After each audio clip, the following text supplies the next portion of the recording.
Ang istorya natin sa araw na ito ay magsisimula sa isang matandang lalaki. Ang matandang lalaking ito ay si Mang Dadong.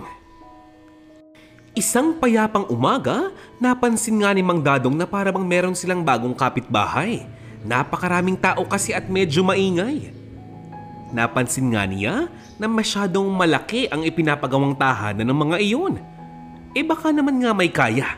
Baka nga naman mayaman. Sana nga lamang hindi mata pobre. Sana maayos kausap. Nais kasing kapulungin ni Mang Dadong. Paano ba namang hindi? Sa lawak ng bahay na kanilang ipinapagawa, halos isagad na nga ang dingding nila. Sa tabi mismo ng dingding ng bahay ni Mang Dadong.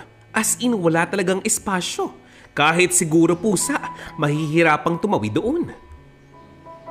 Kaya naman ang sabi ni Aling Esther na asawa ni Mang Dadong, kausapin ng araw ang mga bagong kapitbahay na ito. Kaya lang, dapat mag-ingat dahil ang mga ito ay parang galing pa sa isang malayong lugar. Gumagamit kasi ang mga ito ng ibang dialekto.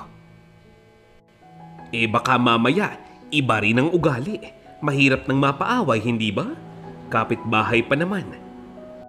Ang problema, palaging abala itong si Mang Dadong at Aling Esther. Hindi matimingan yung mga bagong kapitbahay na iyon. Lumipas ang araw at mga linggo, ni hindi pa rin nila nakakausap. Hanggang sa matapos ang 2 buwan, tapos nang gawin ang malawak na tahanan ng kanilang bagong kapitbahay. Hay nako, sinasabi ko nga sa inyo, dikit na dikit ang bahay ng mga ito sa bahay ng mag-asawang matanda. Para bang nananadya. Maging mga dating kapitbahay na ng mag-asawang matanda ay napapakamot ng ulo. Nagtataka, ika nga. Isang umaga, Mang Dadong, magandang umaga po sa inyo. Kamusta ho kayo? Nga naman, si Aling Esther po. Nasa bahay? Sige ho. Nga naman, Mang Dadong, mukhang may bago kayong kapitbahay at napakalaki ng tahanan. Kaya lang, parang nadali na ang lupa ninyo pagkakalaki. Yaan bagang mga iyan ay nagsusukat ng ayos.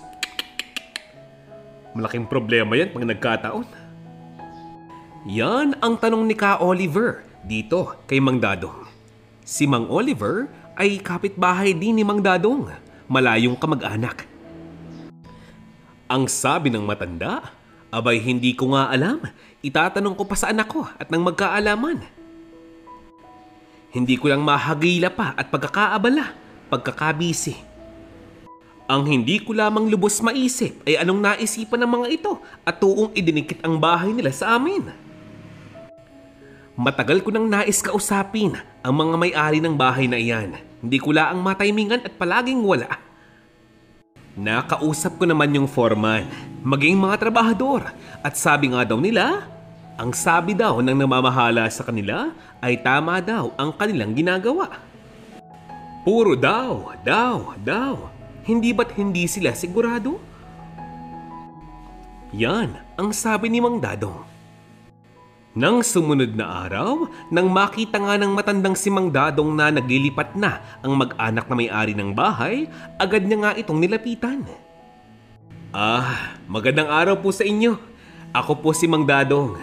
Nais ko po sanang kayong makausap tungkol sa pagpapagawa niyo ng bahay dito sa amin. Okay lang po ba yun? Kung inyo pong mapapansin, masyado niyo pong idikit ang inyong bahay sa aming dingding. Sa sobrang kipot po ng daanan, kahit siguro tuta, mahihirapan. Kung tutusin po, dapat po ay 1 hanggang 2 di pa ang allowance niyan. Ilang beses ko na pong kinausap ang inyong mga trabahador, maging ang inyong foreman.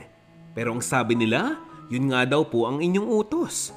Nais ko po kayong makausap subalit palagi po kayong wala. Ni hindi po mag-iwan ng cellphone number ang mga tauhan ninyo. Hindi ko po kayo mahagilap, kaya ho pagpasensyahan nyo na kung ngayon ko lamang nasabi sa inyo. Yan ang maayos na sabi ni Mang Dadong sa isang lalaking hindi pa naman katandaan. Ang tugon nito, Parang may nais kang palabasin, tanda. Hoy, hindi ako tanga, hindi ako ignorante. Tanda, manahimik ka na lamang. Hindi mo alam kung sinong kinakausap mo. Aba, kung kausapin mo ako para akong mangmanga. Wala kayong dapat ipag-alala at ang loteng inyong pag-aari mapupunta rin sa amin. Total, andito ka na rin. Bakit hindi mo pa ibenta sa amin ngayon ang lupain ninyo nang matapos na ang gulong ito? Masyado mo kong inaabala sa maliit na bagay.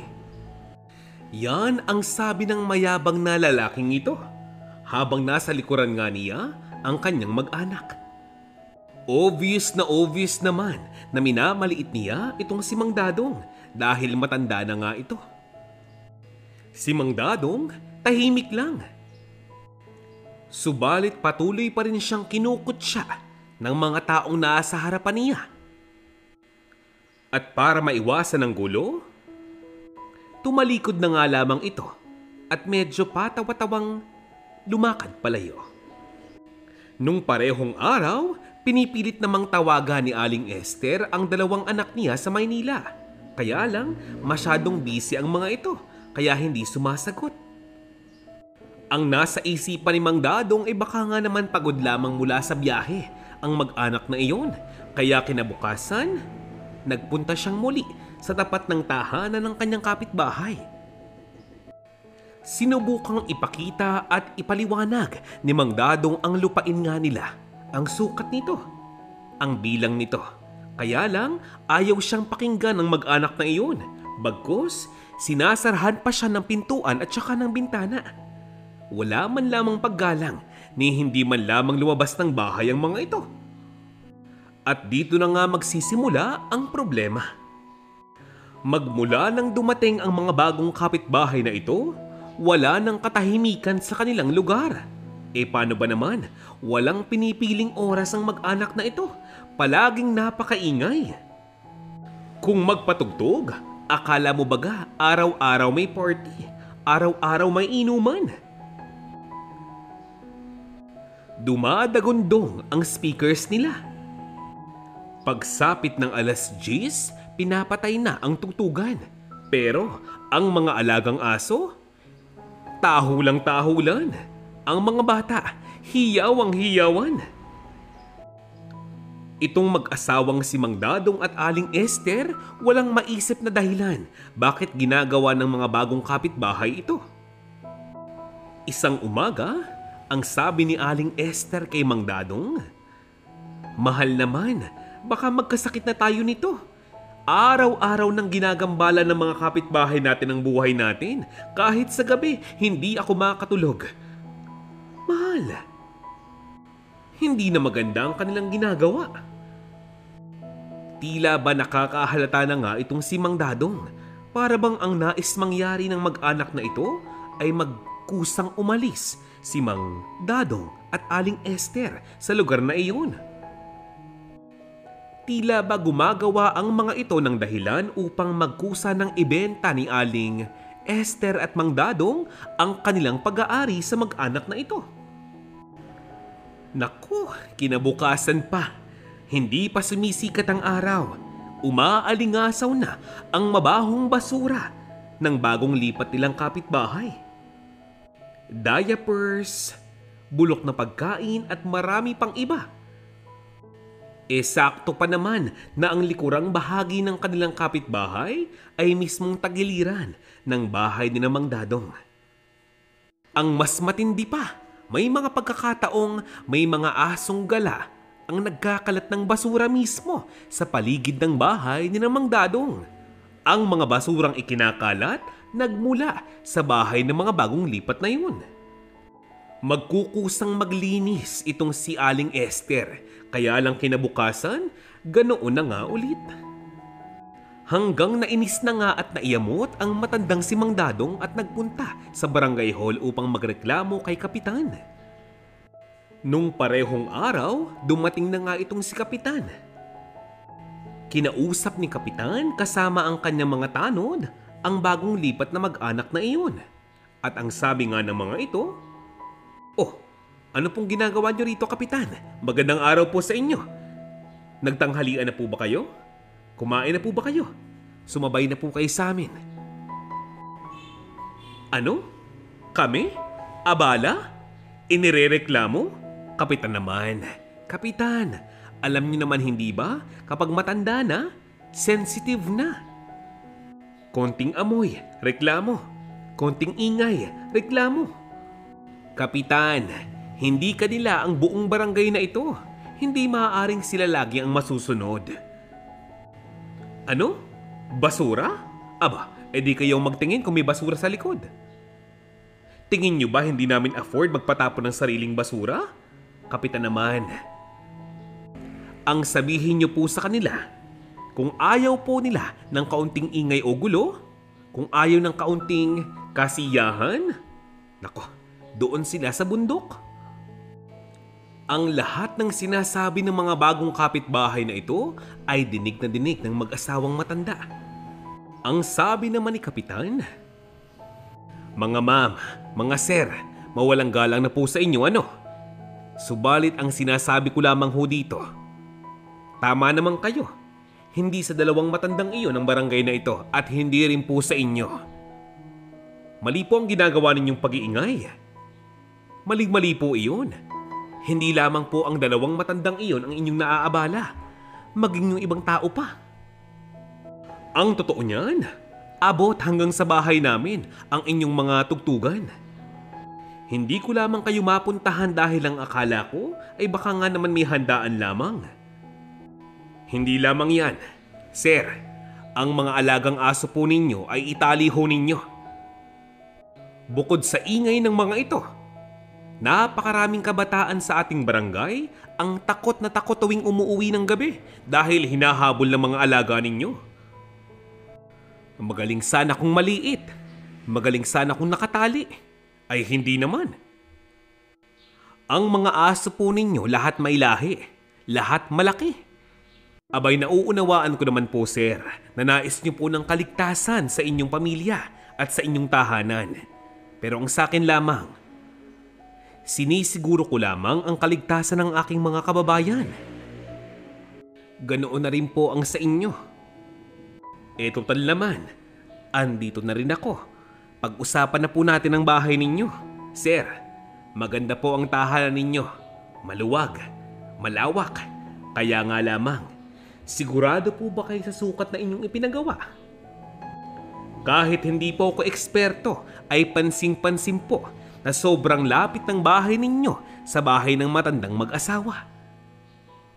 Yan ang sabi ni Kapitan. Ang dagdag pa nga niya, mga ma'am, sir, wala po akong ibig sabihing masama. Ginagawa ko lamang po ang aking trabaho. Nagpapaalala lamang ako sa inyo. Subalit ang tugon ng lalaking bagong lipat, aba Kapitan, maayos ka po kayong kinakausap kanina pa, pero parang napapansin kong meron kayong pinapanigan.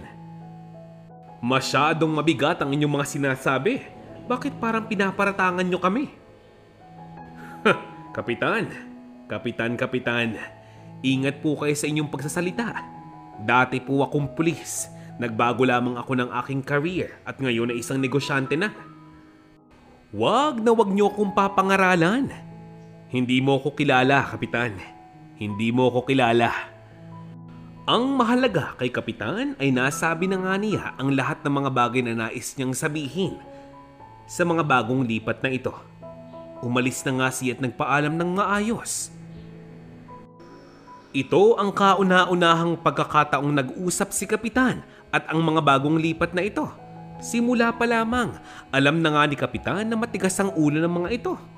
Masyadong mapangmata sa kapwa at nagmamagaling. Kesa humaba pa ang usapan, umalis na nga lamang si Kapitan. Para namang hindi magpapatalo ang mga iyon. Akala mo lagi ay may paligsahan. Lumipas ang 1 linggo, 2 linggo. Tila ba tahimik na. Wala nang problema. Kaya lang, wala pang 1 buwan mula nang kausapin ni Kapitan ang mga bagong lipat na ito, gumawa na naman sila ng problema. Ilan sa mga dumi ng aso. ng mga bagong lipat na ito nagkalat sa likurang bahagi ni Mang Dadong. Imposibleng magkamali kahit pa sabihing walang pruweba. Sigurado ang dalawang matandang ito na ang mga dubing iyon ay nagmula sa mga alagang aso ng mga bagong kapitbahay nila. Baka nga naman kasi hindi sinasadya. Kaya naman, si Aling Esther mismo ang naglinis ng mga duming iyon. Ilang araw pa ang lumipas, matindi dahil nagpapagawa ngayon ng isang mas malaki at mas magandang tindahan ang mga bagong lipat na ito. Katabi mismo ng tindahan nila Aling Esther at Mang Dadong. Nag-uusap ngayon ang mag-asawang Maya at Jordan. Sila ang mag-asawang dayuhan. Hay naku mahal, maraming salamat talaga sa iyo. Dahil sa iyo, magkakaroon na ng ibang option ng mga taga rito. Hindi na sila magtitiis bumili sa mga pipitsuging tindahan katulad yan. Yan, yung nasa tabihan. Kita mo? Ay, sigurado ako na karamihan sa mga taga dito umay na sa tinda ng mga ito. Yan ang sabi ni Maya sa kanyang asawa. Itong si Maya sinasadyang magparinig kina Mang Dadong at Aling Esther.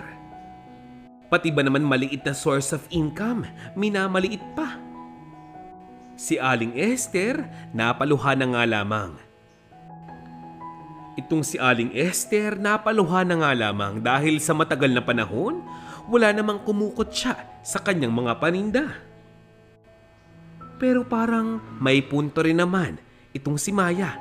Siguro nagtitiis na nga lamang itong kanilang mga kapitbahay sa kanyang mga tinda.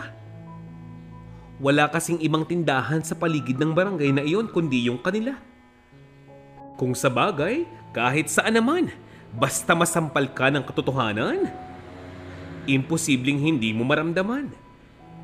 Pumasok ng kwarto itong si Aling Esther. Sinundan siya ng kanyang asawang si Mang Dadong. At ang sabi nga ni Aling Esther sa kanyang asawa, "Mahal, ang magaling pa, lumuwas na muna tayo ng Maynila." "Oo, seryoso ko. Tawagan mo na ang driver natin at kunin na ang kotse natin sa bahay ng kapatid ko. Mahal, hindi na ako tatagal sa lugar na ito. Kilala mo ko, Dadong. Medyo maikli ang aking pasensya. Parang awa mo na. Lumuwas na lamang tayo. Puntahan natin si Rolando, si Raul sa Maynila." "Ano? Sumama ka na. Sumama ka na." Yan ang sabi ni Aling Esther. Kilala ni Mang Dadong ang kanyang asawa. Kahit matanda na nga sila, iba pa rin ang kanyang paninindigan. Kung tutuusin, sa kanilang dalawa, ito ang mas matapang. Kaya nga lamang, sa matagal na panahon, kinokontrol niya ang kanyang ugaling ito dahil medyo masama sa kanyang kalusugan kapag palaging nagagalit. Kinabukasan, isang mamahaling kotse agad ang tumigil sa harapan ng bahay ni Mang Dadong. Bagay na ipinagtaka naman ng mga bagong lipat na kapitbahay. Lalong-lalo na itong si Jordan at Maya. Lumabas ang dalawang matanda at inilak ang bahay nila. Saka sumakay sa mamahaling kotse ngayon. Makalipas ang 3 araw, bumalik na nga ang dalawang matandang ito galing ng Maynila patungo ng probinsya. Pag-uwi nga nila, napakatindi ng kanilang nadatnan. Napakabaho ng paligid ng kanilang bahay. Ang garbage bag, lahat may butas, lahat tumatagas, lahat ang baho at ang lansa, nilalangaw pa. May dumi na naman ng aso sa likurang bahagi ng kanilang bahay. Ang diaper ng bata, naku naman, umaalingasaw talaga. Ang dalawang malaking basurahan ni Aling Esther sa tapat ng kanyang tindahan may takip naman, pero ngayon parehong nakatumba. Tingnan mo, Dadong, tingnan mo ang kabastusan. Pati diaper ng bata nasa bubungan natin. Yang bagang mga iyan ay mga tao pa. Ay ba, parang mga walang bait. Matagal na ang aking ipinagtimpi. Matagal na tayo nang titiis, Dadong. Tapusin na natin ang kalokohang ito. Mabuti na nga lamang at si Rolando na mismo ang gagawa ng paraan at nang matapos na nga ito. Dahil kung ako pa, baka mauunang atakihin ako sa puso bago matapos ang problemang are. Kainaman na. Sumapit ang 12:00 nga ng tanghali, oras ng tanghalian, isang mamahaling kotse na ulit ang dumating sa harap ng bahay ni Mang Dadong. Isang lalaking nasa 30 years old ang bumaba doon. Batay sa kanyang itsura at tindig, alam mong profesional nga namang talaga. Hindi basta-basta porma. Ang problema, halatang halata nga sa mukha nito ang gigil. Ganoon pa man, sinusubukan niyang pigilin ang kanyang emosyon. Pumasok ito sa bahay ni Mang Dadong at hinanap ang kanyang ina. Maya-maya pa ay muli itong lumabas ng bahay dahil may dumating na mga kotse ng pulis at kinakausap nga nila ang mga ito. Maya-maya din ay lumabas din si Jordan at Maya ng kanilang bahay. Siguro mang-uusisa. Nagtataka na kung bakit maraming pulis sa harap ng bahay ni Mang Dadong. Ang nasa isipan nila ay baka nga naman gumagawa ng kalokohan si Mang Dadong o kaya si Aling Esther. Napakagaling mag-isip ng masama sa kapwa. Maya-maya pa ay nilapitan itong si Maya ng lalaking matikas ang katawan at maganda ang tindig. Nung akmang kakausapin na nga ni Maya ang lalaking iyon, ang lalaking bisita ni Mang Dadong, biglang lumabas itong si Jordan. Kayo po pala yan. Kayo pala ang mga bagong lipat. Hindi ba't ikaw si dating SPO1 Rodolfo Villaseñor? Hindi ba? Isang pulis. O mas tamang sabihin isang dating pulis. Hindi ba? Batay sa aking impormasyon, nag-awol ka ng matagal ng panahon. May kasong nakabinbin para sa iyo. At ito, halos lahat ng mga yun related sa droga. May tinakasang ka pang mga staffa case at mga pinagkakautangan mo, hindi ba? Ang pagkakaalam namin, nasa Pampanga ka. Anong ginagawa mo rito? At nakapag-asawa na rin po pala kayo. Sayang naman, sayang. Mukhang pati asawa mo madadamay sa mga kalokohan ninyo. Ay, nakakatawa talaga ang buhay. Ang dami sa mga katrabaho ko, ikaw ang pinoproblema. Ikaw ang naistrabahuin. Sino mag-aakalang dito ka pa magkakalat ng lagim? Sa lugar namin, sa probinsya ng mga magulang ko. Yan ang sabi ni Attorney Rolando Montero, anak ng mag-asawang retired na judge. Sina Judge Conrado at Judge Esther Montero. Ano? Hindi po kayo na. Ako po si Jordan. Jordan po ang pangalan ko.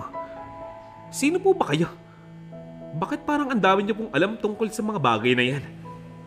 Sino po mga magulang ninyo? Jordan, kalokohan. Kilala ko ang buong pagkatao mo. Nais kong sabihin sa'yo, nakuhaan na ng pictures at videos ang lahat ng basurang iniwan ninyo sa likurang bahagi ng bahay namin. Lahat ng dumi ng hayop, lahat ng diapers ng apo mo at ng mga anak mo na iniwan mo mismo sa bubong ng bahay namin, recorded na. Nagpakababa ka talaga ng ganoon? Para lang sabihin ko sa inyo, lahat ng kalokohang ginawa ninyo nung simula pa lamang na dumating kayo rito, may record ako. Shhh! Huwag na kayong magsalita pa. Huwag na. Hindi nyo kailangan magsalita o magpaliwanag pa. Alam ko na pong lahat. Ma'am, sir, kitang-kita ko na pong lahat. Kung paano nyo pong binastos sa mga magulang ko. Kung paano nyong ginawang parang basurahan ang aming tahanan. Kayo, ma'am. Opo, kayo po. Hindi ba't sinisiraan niyo ang aking ina at ang kanyang tindahan para maraming bumili sa tindahan ninyo? Di ba? Alam ko na yan. Hindi niyo alam kung gaano katindi ang galit ko sa inyo ngayon. Ako na mismo ang nangangako sa inyo. Bubuksan ko ang lahat ng kasong para sa inyo at daragdagan ko pa. Ano? Ha? Dahil matanda na sila? Ha? Kahit hindi nyo naman lubusang kilala, hinahamak ninyo. Para kayong walang mga magulang. Para kayong mga walang pinag-aralan. Pero di bali na. Baka sakaling sa loob ng kulungan, matututo kayo. Mga walang modo. Yan ang wika ni Atty. Montero at halos namutla naman ang mag-asawang ito habang nakikinig sa abogado.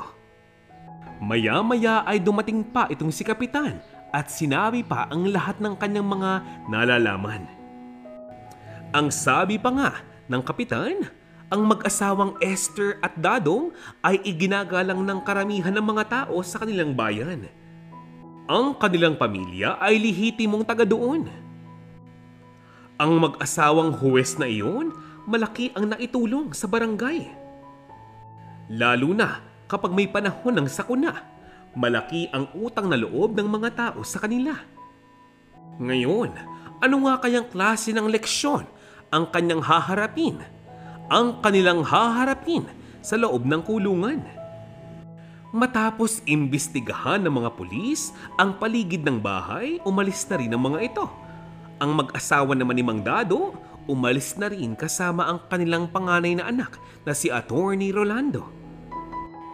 Kung nagawang dumihan ng mga kapitbahay nitong si Mang Dadong ang kanilang tahanan, ibig sabihin lamang noon, maaari itong kasuhan ng trespassing, hindi ba? Alam niyo ba kung tutuusin, ang dalawang matandang ito, maraming pag-aari, maraming pera, maraming tahanan. Nagkataon nga lamang na mas nais nga nilang tumira sa kanilang pinagmulan. Yung tipong simple nga lamang. Hindi man ganun kayaman, pero mayroong kapayapaan. Paano ba namang hindi? Mahigit 50 years nga silang nagtrabaho bilang mga abogado. Puro na nga lamang pagpapaliwanag at pakikipagtalo ang kanilang ginagawa noon. Sa dami ng batas na kailangang alamin at intindihin, aralin muli, at gamitin, sino ba namang hindi mapapagod, hindi ba? Naiwang nakaupo lamang sa harap ng kanyang magandang tahanan itong si Jordan at Maya. Parang napakabilis daw ng pangyayaring iyon. Kahit mismong sila, hindi nga nila inasahan. Paano tayo ngayon? Saan tayo pupunta? Ang mga bata, saan natin iiwan? Yan ang daing ni Maya sa kanyang asawa habang nangangatal nga ito sa kaba. Ang mag-asawang ito kasi parehong nagtatago sa batas. Alam nga nilang sa pagkakataong mabuksan ang lahat ng kaso nga nila, yari na. Yari talaga. Ang sabi ni Jordan, hindi ko alam. Maya, hindi ko naman kasi alam na dating abogado ang mga yun. Maling-mali ang ginawa natin. Maling-mali ang ginawa ko. Kung alam ko lang sana. Paano ngayon to? Paano ang perang inutang ko sa boss ko? Baka ipapatay ako nun sa loob. Paano mga bata? Alam mo magaling pa. Iwan muna natin sila sa mga kapatid mo. Baka sakaling doon. Hindi ko alam. Huwag mo akong tanungin. Hindi ko nga alam, di ba? Hindi ka ba nakakaintindi? Matindi ang boss kong yun. Tsak na impyerno ang buhay natin sa loob noon, Maya. Lalo pa naman ngayon, may hawak tayong mga droga. Pag nagkaroon ng raid, lalo silang magkakaroon ng patunay. Yari tayo talaga. Baka imbes na ilang taon, baka habang buhay, hindi na tayo makalabas, Maya. Yan ang daing ni Jordan sa kanyang asawang si Maya. Sa puntong ito, alam niyang wala na nga siyang kawala ngayon. Hindi naman magagawa ng mag-asawang ito na basta na nga lamang tumakas dahil ang mga tanod ni Kapitan nagkalat kung saan. Kinabukasan, ipinasundo na nga nitong si Jordan ang kanyang 3 anak at ang kanyang 1 apo doon sa kanyang kamag-anak. Nag-iiyakan ngayon ang mga ito dahil hindi malaman kung ano nga ba nangyayari na. Nais man niyang ipaliwanag sa mga ito, alam niyang hindi nila maiintindihan. Kahit pa sabihing masama ang ugali ng mag-asawang ito, magulang pa rin sila. Subalit sa pagkakataong ito na nga lamang ang kanilang nakikitang tamang paraan upang maisalba ang kinabukasan ng kanilang mga anak at ng kanilang nag-iisang apo. Makalipas pa ang 2 araw, may kumatok na mga pulis, dala ang warrant of arrest sa mag-asawang Maya at Jordan. Habang pinupusasan ang mag-asawang ito, tumutulo ang luha ni Jordan. Pero sabi ko nga sa inyo, huli na ang lahat. Nagharap-harap ang mga ito sa loob ng korte. Ngayon, si Maya nagmamakaawa sa mag-asawang huwes at halos lumuhod pa nga ito sa labas pa lamang ng korte. Ayaw niya raw makulong. Kawawa daw ang kanyang mga anak, kawawa daw ang kanyang apo. Paano raw ang kanyang negosyo? Paanong ganito? Paano ang ganyan? Ang wika ni Aling Esther, Maya, nagpapatawa ka ba? Anong awa? Mula't simula awa ang ibinibigay namin sa inyo. Nagpapakumbaba kami kahit na kung tutuusin. Dapat kahit papaano iginagalang nyo kami. Mas matanda kami sa inyo. Sabihin mo nga sa akin, Maya, kung nagkataong simpleng tao lamang kami, anong paano nyong gawin sa amin? Mas pahirapan? Ha? May CCTV ang harap at ang likurang bahagi ng bahay namin. Hindi ba't minsan, sinubukan niyong buksan ang pintuan namin sa likod? Hindi ba? Para ano? Para ikalat ang mga dumi ng aso ninyo. Ang hahayop ninyo. Alam niyong may hapo ako, hindi ba? Pero anong ginagawa niyo? Sinasadya niyong magsunog ng basura sa likurang bahagi ng bahay namin. Sabihin mo nga sa akin, kung ako ang gumawa nun sa bahay niyo, anong gagawin mo? Kung naipahama ko ang buhay ng apo mo, ng mga anak mo, hahayaan mo ko? Hindi naman, di ba? Kaya tama na, Maya. Bitawan mo ko. Magulang ka rin. Babae ka rin. Asawa ka rin. Ngayon, pagbabayaran ninyo ang lahat ng ginawa niyong kasalanan, hindi lamang sa amin, pero pati sa iba pa. Mali ang magtago sa batas. Siguro panahon na nga talaga para kayo'y matutong dalawa. Nung araw na iyon, saka lamang natuklasan ng mag-asawang Jordan at Maya ang buong pagkatao ni Mang Dadong at Aling Esther. Na kahit pala hindi pa sila kasal, mahusay na silang abogado. Humaharap sa mga tao.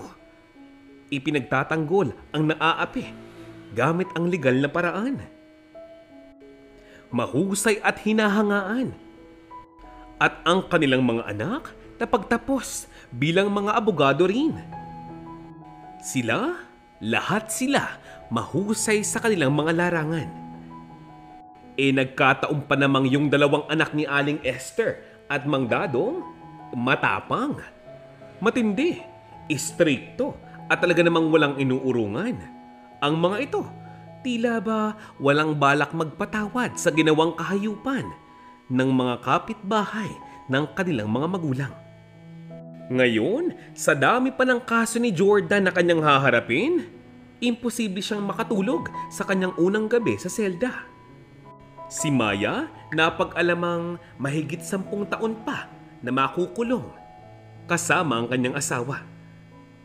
Malamang itong si Jordan mas matagal. Ang problema pa nga dyan, ilan sa mga miyembro ng sindikato nasa loob na nga ng kulungan. Malaki ang tsansang sila ay mapagdiskitahan ng mga ito. Dahil iisa ang kanilang mga amo. Sa paglipas pa nga ng mga araw, ipinaayos ng muli ng mag-asawang Dadong at Esther ang kanilang bahay. Pinasukat muli ang kanilang lote at napag-alaman na mali talaga ang sukat ng bahay ng mag-asawang kapitbahay nga nila. Labis ito. Labis talaga. Kinabukasan, ipinatibag nga nitong mag-asawang ito ang bahay ng kanilang kapitbahay upang maangkin ang dapat talaga ay sa kanila. Nakaisip pa ng paraan si Aling Esther na palakihan ang kanyang tindahan. Alam niyo ba, mas lalo itong gumanda, lumawak at mas dumami pa ang kanyang paninda.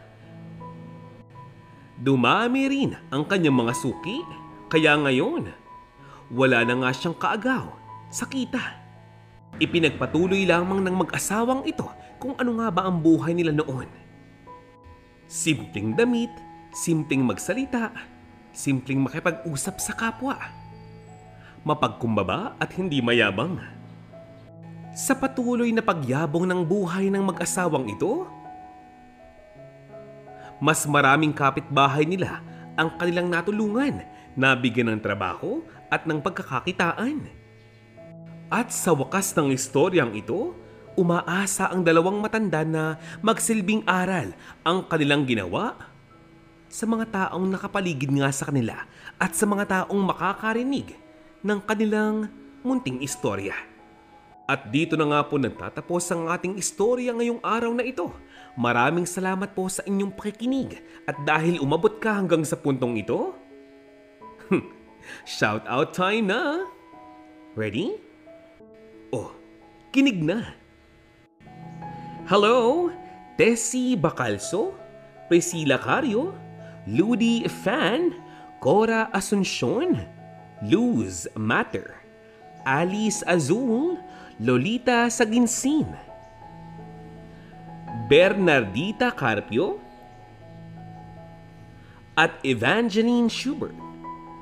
Hello din sa iyo, Miss Lani Ibanez, Presi Katja, Lisa Rubio, Estelita Reyes, Tars 1996, Bonifacio Ramos, Benilda Malayo, Elizabeth Condesbeth, Nelia Tijano, Carmelina Parcon, Ana Atabelo, Betty Gutierrez at Amelita Lizan. At sa lahat ng mga taong patuloy na sumusuporta po ng channel natin, maraming salamat. Kung medyo nabitin ka, pwede mong balik-balikan yung mga na-upload nung nakaraang buwan at nung nakaraang linggo. For sure, may e-enjoy mo pa rin yun. More stories to come, kaya naman abang-abang lang, kinig-kinig lang. Thank you so much for waiting. Have a great day. Paalam!